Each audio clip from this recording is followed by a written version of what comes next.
Assalamualaikum. I hope you all are fine. Today we are discussing our new topic which is terminating and non-terminating.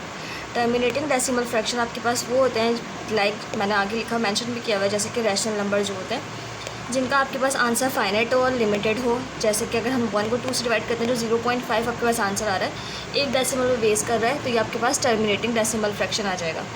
ठीक है, next term है आपके पास non terminating decimal fraction. इसका answer infinite होगा, मतलब number बहुत सारे नंबर्स पे बेस करेगा, अनलिमिटेड नंबर्स होंगे। जैसे कि इर्रेशनल में हमने कल प्रीवियस वीडियो में ये बात की थी कि इर्रेशनल नंबर कौन से होते हैं जिनका आंसर इनफाइनाइट होता है। अगर आप दो नंबर्स को आपस में डिवाइड करते हैं और उनका आंसर मल्टीपल डेसिमल्स पर बेस करें तो वो आपके पास नॉन टर्मिनेटिंग होता है। लाइक जब हमने 1 को 3 से डिवाइड किया तो हमारे पास 0.3333 समथिंग आया तो विच इज़ इनफाइनाइट नंबर्स, तो ये आपके पास नॉन टर्मिनेटिंग की एग्जाम्पल में आ जाता है। Now non terminating further divided into 2, non terminating recurring decimal fraction and the second one is non terminating non recurring decimal fraction. सबसे पहले हम बात करते हैं non terminating recurring decimal fraction की। तो इसके अंदर एक पैटर्न फॉलो हो रहा होगा। जैसे कि एग्जांपल मैंने दी हुई है यहाँ पे आपको, जब आपने 1 से 3 को डिवाइड किया तो आपके पास एक पैटर्न आ रहा है 0.33333 समथिंग आता रहेगा 33।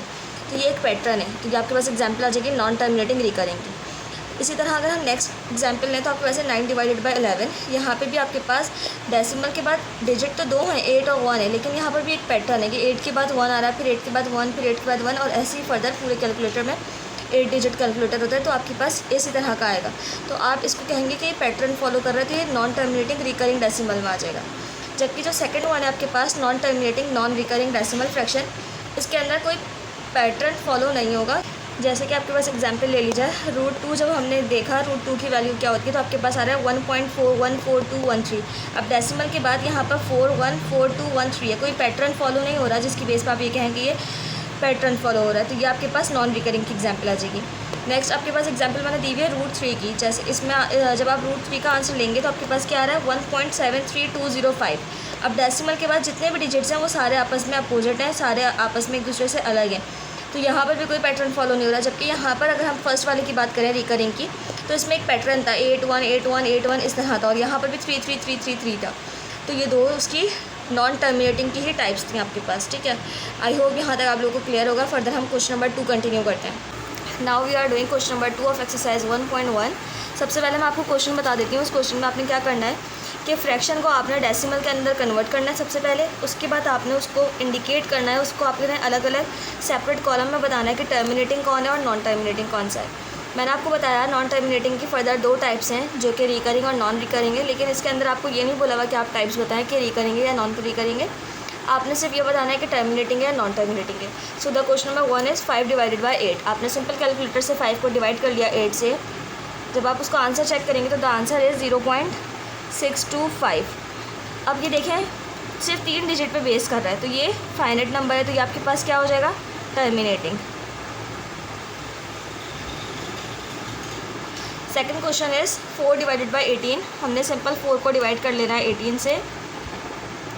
आपके पास जो आंसर आ रहा है विच इज़ 0.22222। आपको इसके आंसर से पता चल रहा है कि ये इनफाइनाइट नंबर पे बेस कर रहा है, बहुत सारे 2 आ रहे हैं, ख़त्म नहीं हो रहा है, अनलिमिटेड है, तो विच इज़ नॉन टर्मिनेटिंग।